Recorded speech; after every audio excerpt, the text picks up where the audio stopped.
If you're using Windows PC and you experience the slowing down of a PC, consider to watch this video from beginning to the end and see how to remove viruses and speed up your PC right now. So let's find out.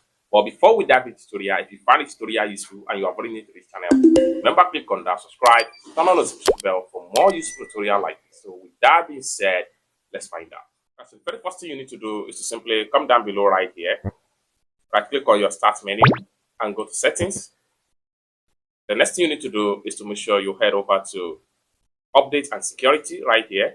Click on update and security. The next thing you need to do is to go to Windows security. Under Windows security, select virus and threat protection. The next thing you need to do is to click on scan options. Then scroll down right here and make sure you select full scan.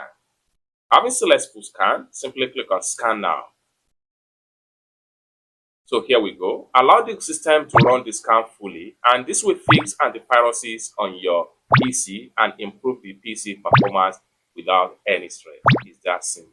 So basically, this is how to solve PC slowing down as a result of antiviruses on your Windows PC. For more tutorial, tips and tricks on how best to use your Windows PC, consider to subscribe. Thank you so much for watching, and I hope to see you in my next video. Peace.